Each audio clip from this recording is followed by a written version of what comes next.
ರಾಜ್ಯದಲ್ಲಿ micro finance, metre ಬಡ್ಡಿ, drugs ಇವೆಲ್ಲ ಒಂದಕ್ಕೊಂದು, ಆಮೇಲೆ ಇಸ್ಪೀಟು, ಇವೆಲ್ಲ ಒಂದಕ್ಕೊಂದು ಕನೆಕ್ಟೆಡ್ ಇರುವಂಥ ವ್ಯವಹಾರಗಳು. ಈಗ ಇಸ್ಪೀಟ್ ಆಡೋಕೆ ಇಲ್ಲಿಗಲಾಗಿ ಇಸ್ಪೀಟ್ ಆಡಕ್ಕೆ ಕೊಡ್ತಾರೆ, ಅಲ್ಲಿ ಇಸ್ಪೀಟ್ ಆಡೋಕೆ ಕುಂತಾಗ ಇಲ್ಲಿಗಲಾಗಿ ಅವ್ರಿಗೆ ದುಡ್ಡು ಕಡಿಮೆ ಬಿಡ್ತೈತಿ. ಅವಾಗ ಹೊರಗೆ ಎಲ್ಲೋ ಕಡೆ ಬಡ್ಡಿದ ಮೀಟ್ರ್ ಬಡ್ಡಿ ಒಳಗೆ ಬಡ್ಡಿ ತೊಗೊತಾರೆ, ಅಥವಾ ಅದನ್ನು ತೀರ್ಸಕ್ಕಂತೇಳಿ ಮತ್ತು ಮೈಕ್ರೋ ಫೈನಾನ್ಸ್ ತೊಗೊಳ್ತಾರೆ. ಈ ರೀತಿ ಇದನ್ನು ಮಾಡೋಕ್ಕಾಗಲಿಲ್ಲ ಅಂತೇಳಿ ಕ್ರೈಮ್ ಶುರು ಮಾಡ್ತಾರೆ. ಇವನ್ನ ಮೀಟೌಟ್ ಮಾಡೋಕ್ಕೆ ಡ್ರಗ್ಸ್ ಡೀಲಿಂಗ್ ಶುರು ಮಾಡ್ತಾರೆ. ಇದರಲ್ಲಿ ಹೆಚ್ಚು ದುಡ್ಡು ಬರ್ತೈತಿ, ಹಾಗಾಗಿ ಅದನ್ನು ಒಯ್ದು ನಾವು ತೀರಿಸ್ಬೋದು, ನಾವು ಬಡ್ಡಿ ಅಂತ ತೀರಿಸೋದು ಡ್ರಗ್ ಡೀಲಿಂಗ್ ಶುರು ಮಾಡ್ತಾರೆ. ಅದೇ ರೀತಿ ಸಣ್ಣ ಪ್ರಮಾಣದಲ್ಲಿ ಡ್ರಗ್ಸ್ ತೊಗೊಳಕ್ಕೆ ಶುರು ಮಾಡ್ತಾರೆ. ಅದಕ್ಕೆ ದುಡ್ಡು ಸಾಲಿಲ್ಲ ಅಂತೇಳಿ ತಾವ ಪ್ರೊಫೆಷ್ನಲ್ ಡ್ರಗ್ ಡೀಲರ್ಸ್ ಹಾಕಾರ. ಇದೆಲ್ಲದೂ ಐತಲ್ಲ, ಕಾನೂನು ವ್ಯವಸ್ಥೆ ಕುಂಠಿತ ಆದಾಗ ಇವೆಲ್ಲ ಹೆಚ್ಚು ಪ್ರಮಾಣದಲ್ಲಿ ಆಗ್ತಾವೆ. ಇವತ್ತು ಪೊಲೀಸ್ ಸ್ಟೇಷನ್ದಲ್ಲಿ ಪ್ರತಿಯೊಬ್ಬ ಟೌನ್ ಪೊಲೀಸ್ ಸ್ಟೇಷನ್ನ ಇನ್ಸ್ಪೆಕ್ಟರ್ ಇರಲಿ, BSI ಇರಲಿ, ACP ಇರಲಿ, SP ಇರಲಿ, ಇವರಿಗೆಲ್ಲ ನೀವು ಕೋಟಿಗಟ್ಟಲೆ ದುಡ್ಡು ತೊಗೊಂಡು ಟ್ರಾನ್ಸ್ಫರ್ ಮಾಡೋದಿರ್ತಾರೆ. ಅವರು ದುಡ್ಡು ಎಲ್ಲಿಂದ ವಸೂಲು ಮಾಡಬೇಕು? ಅವ್ರ ದುಡ್ಡು ಇಂಥ ಕಳ್ಳಕರು, ಪ್ರಾಸ್ಟಿಟ್ಯೂಟ್ಸ್ಗೂ, ಡ್ರಗ್ಸ್ ದಂಧೆ ಮಾಡೋರು, ಇಸ್ಪೀಟ್ ದಂಧೆ ಮಾಡೋರು, ಇಂಥವ್ರ ಕಡೆಯಿಂದ ರಿಯಲ್ ಎಸ್ಟೇಟ್ ದಂಧೆ ಮಾಡೋರು, ಇಂಥವ್ರ ಕಡೆಯಿಂದ ರೊಕ್ಕ ಎಬ್ಸೋಕೆ ಶುರು ಮಾಡ್ತಾರೆ. ಇವ್ರು ರೊಕ್ಕ ಎಬ್ಸೋಕೆ ಶುರು ಮಾಡಿದ್ರೆ ಅವ್ರ ಕೆಳಗಿನವ್ರಿಗೆ ಹಾಲು ಹತ್ತೈತಿ. ಅವ್ರೈತಲ್ಲ 5%, 10%, 4% ಈ ರೀತಿ ಬಡ್ಡಿ ಹಾಕಿ ಜನರಿಂದ ಹರಾಸ್ಮೆಂಟ್ ಮಾಡೋಕೆ ಶುರು ಮಾಡ್ತಾರೆ. ಪೊಲೀಸ್ ಸ್ಟೇಷನ್ಗೆ ಹೋದ್ರೆ ಅವ್ರಿಗೆ ಪೊಲೀಸ್ ಸ್ಟೇಷನ್ದಾಗ ಅವರಿಗೆ ಸಿಗಬೇಕಾದ ರಕ್ಷಣೆ ಸಿಗೋದಿಲ್ಲ. ಹಾಗಾಗಿ ಇದಕ್ಕೆಲ್ಲದಕ್ಕೂ ಮೂಲ ಕಾರಣ ಭ್ರಷ್ಟಾಚಾರದ ಮೂಲಕ ಪೊಲೀಸ್ ಸ್ಟೇಷನಿಗೆ ಅಧಿಕಾರಿಗಳನ್ನ ನೀವೇನು ತೊಗೊಂಬರತ್ತೀರಿ, ಅದು ಮೂಲ ಕಾರಣ ಐತಿ. ಇವತ್ತು ಮುಖ್ಯಮಂತ್ರಿಗಳು ವಿಧಾನಸೌಧ ಕೂತ್ಕೊಂಡು ಕೇವಲ ಮೀಟಿಂಗ್ ಕಂಡಕ್ಟ್ ಮಾಡಿದ್ರೆ ಇದಕ್ಕೆ ಸೊಲ್ಯೂಷನ್ ಸಿಗೋದಿಲ್ಲ. ಇದಕ್ಕೆ ಮೂಲ ಪ್ರಾಬ್ಲಮ್ ಏನೈತಿ, ಮೂಲ ಕಾರಣ ಏನೈತಿ, ಅದನ್ನು ನಿಲ್ಲಿಸ್ಬೇಕು. ತಮ್ಮ ಸರ್ಕಾರದಲ್ಲಿ ಈ ಸರ್ಕಾರದಲ್ಲಿ ಭ್ರಷ್ಟಾಚಾರ ಮುಗಿಲು ಮುಡಿಸಿದಾರ, ಅದಕ್ಕೆ ಕಾರಣಕ್ಕಾಗಿ ಇವೆಲ್ಲ ಹೆಚ್ಚಾಗತ್ತವೆ. ರಾಜ್ಯದಲ್ಲಿ ಏನಾಗ್ತಿದೆ ಸರ್? ಒಂದು ಕಡೆ ಹಗಲು ದರೋಡೆ ಆಗ್ತದೆ, ಬ್ಯಾಂಕ್ ದರೋಡೆಗಳಾಗ್ತದೆ, ಕಾನೂನು ಸುವ್ಯವಸ್ಥೆ ಸಂಪೂರ್ಣ ಹದಗೆಟ್ಟು. ಕಾನೂನು ಸುವ್ಯವಸ್ಥೆ ಅನ್ನೋದು ಸಂಪೂರ್ಣವಾಗಿ ಹದಗೆಟ್ಟು ಹೋಗೈತಿ ರಾಜ್ಯದಾಗ. ದಿನಾನು ನೀವು ಇಲ್ಲೇ ಹುಬ್ಬಳ್ಳಿ ಪೊಲೀಸ್ ಸ್ಟೇಷನ್ದಾಗ ನೋಡ್ರಿ, ಪ್ರತಿಯೊಂದು ಪೊಲೀಸ್ ಸ್ಟೇಷನ್ದಾಗ ನೈವಿಂಗ್ ಆಗತ್ತವು, ಚಾಕು ಚೂರಿ ಅಡ್ಡಾಡತ್ತವು. ಎಲ್ಲಿಂದ ಅಡ್ಡಾಡತ್ತವೆ ಇವು? ಆ ಹಾಡೋ ಹಗಲಿ ಎಲ್ಲ ಕಡೆ ಕಾಲೇಜ್ದಾಗ, ಕಾಲೇಜ್ ಸುತ್ತಮುತ್ತಲ ಡ್ರಗ್ಸ್ ಇವತ್ತು ಸಪ್ಲೈ ಆಗತ್ತೈತಿ. ಆ ಡ್ರಗ್ಸ್ ತೊಗೊಂಡವ್ರಿಗೆ ಅವ್ರಿಗೆ ಮನೆ ಮೇಲೆ, ತಮ್ಮ ಮನುಷ್ಯನ ಮೇಲೆ ಕಂಟ್ರೋಲೇ ಇರೋದಿಲ್ಲ. ಅವ್ರು ಏನು ಮಾಡ್ತಾರೆ ಅವ್ರಿಗೆ ಗೊತ್ತಿರೋದಿಲ್ಲ. ಅದು ಇದು ಹೇಳಿದ್ವಲ್ಲ, ಇದೆಲ್ಲ ಕಾನೂನು ವ್ಯವಸ್ಥೆ ಅನ್ನೋದು ಸಂಪೂರ್ಣವಾಗಿ ಕುಸಿದು ಹೋಗಿದೆ. ಆತ್ಮಹತ್ಯೆ ಹೆಚ್ಚಾಗಿದೆ ಸರ್.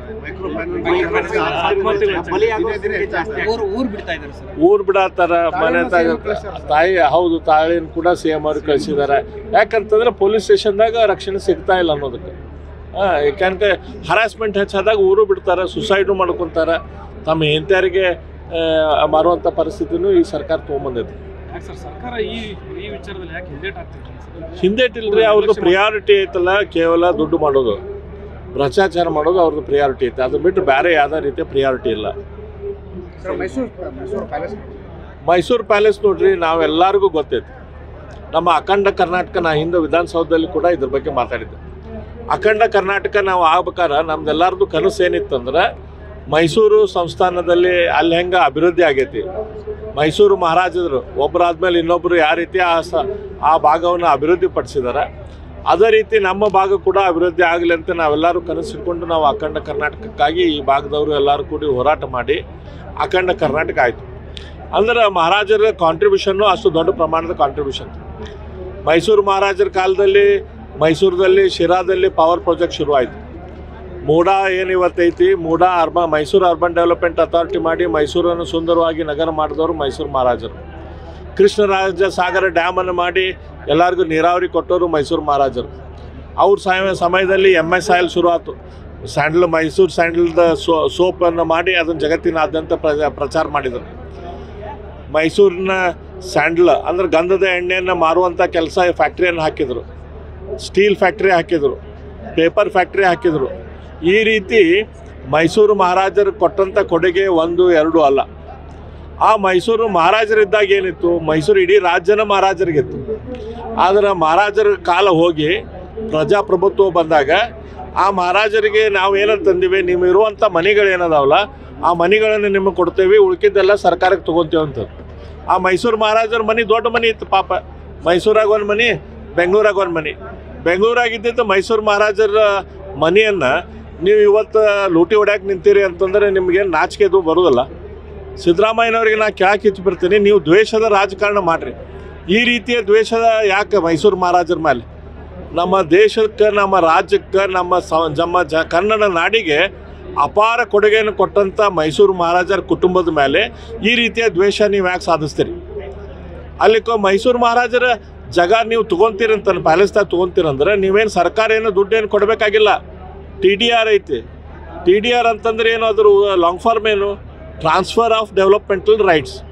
ಈಗ ಐತಲ್ಲ ಅವ್ರದ್ದು ಸುಮಾರು ನೀವು ಒಂದು ಎಕರೆಗಟ್ಟಲೆ ಜಾಗ ತೊಗೊತೀರಂದ್ರೆ ಆ ಎಕರೆಕ್ಕೆ ಎಷ್ಟು ವ್ಯಾಲ್ಯೂ ಇರ್ತೈತಿ ಅಷ್ಟು ಜಾಗ ಐತಲ್ಲ ಅವರು ಬೇರೆಯವರಿಗೆ ಡೆವಲಪ್ಮೆಂಟ್ ಮಾಡೋರಿಗೆ. ಒಂದು 5 ಗುಂಟೆ ಜಾಗ ಇತ್ತಂದ್ರೆ 5 ಗುಂಟೆ ಜಾಗ ಇದ್ದರೆ ಅವ್ರಿಗೆ 10,000 ಸ್ಕ್ವೇರ್ ಫೀಟ್ ಮನೆ ಕಟ್ಟಾಕಂತ ಅಲೌಡ್ ಇರ್ತೈತಿ. ಅವ್ರು 12,000 ಕಟ್ಟಬೇಕಂತಂದ್ರೆ ಇನ್ನು 2,000 ಐತಲ್ಲ, ಇಂಥ TDRದಿಂದ ದುಡ್ಡು ಕೊಟ್ಟು ಅವ್ರು ಖರೀದಿ ಮಾಡ್ಕೋಬೇಕು. ಸರ್ಕಾರ ಏನದಕ್ಕೆ ದುಡ್ಡು ಕೊಡೋದು ಬೇಕಾಗಿಲ್ಲ. ಹಿಂದೆ ಸಿದ್ದರಾಮಯ್ಯನವರು ಈ ಬೆಂಗಳೂರು ಪ್ಯಾಲೇಸನ್ನು ಮುಟ್ಟುಗೋಲು ಹಾಕಬೇಕಂತೇಳಿ ಒಂದು ಕಾನೂನನ್ನು ತೆಗೆದುಕೊಂಡು ಬಂದರು. ಸುಪ್ರೀಂ ಕೋರ್ಟ್ದಾಗ ಅದು ಊರ್ಜಿತ ಆಗಿಲ್ಲ, ಅದಿನ್ನೂ ನಡೆದೈತಿ. ಅದರ ಮೇಲೆ ಈಗ TDR ಇಶ್ಯೂ ಬಂದಾಗ ಅದರಲ್ಲಿ ಕೂಡ ಈ ರೀತಿಯ ಸುಗ್ರೀವಾಜ್ಞೆ ಮಾಡುವಂಥ ಕೆಟ್ಟ ಕೆಲಸ ಸಿದ್ದರಾಮಯ್ಯನವ್ರು ಮಾಡ್ತಾ ಇದ್ದಾರೆ. ಸಿದ್ದರಾಮಯ್ಯನವ್ರಿಗೆ ನಾನು ಹೇಳ್ತಾ ಇದ್ದೇನೆ, ಇದು ನೀವು ನಿಮ್ಮನ್ನ ಜನ ಆಯ್ತಲ್ಲ, ನೀವು ಒಳ್ಳೆ ಕೆಲಸ ಮಾಡಿದ್ದಕ್ಕೆ ನಿಮ್ಮನ್ನ ನೆನಪಿಟ್ಕೋಬೇಕು. ಮುಂದಿನ ದಿನದಲ್ಲಿ ಮೈಸೂರು ಮಹಾರಾಜರಿಗೆ, ನಮ್ಮ ರಾಜ್ಯಕ್ಕೆ, ದೇಶಕ್ಕೆ ಅಪಾರ ಕೊಡುಗೆ ಕೊಟ್ಟಂಥ ಮೈಸೂರು ಸಂಸ್ಥಾನಕ್ಕೆ, ಮೈಸೂರು ಮಹಾರಾಜರ ಕುಟುಂಬಕ್ಕೆ ಅನ್ಯಾಯ ಮಾಡುವಂಥ ಕೆಲಸ ಮಾಡಬೇಡ್ರಿ. ನ್ಯೂಸ್ ಫಸ್ಟ್ ನಿರ್ಭೀತಿಯಿಂದ ನಿಮ್ಮ ಪರವಾಗಿ.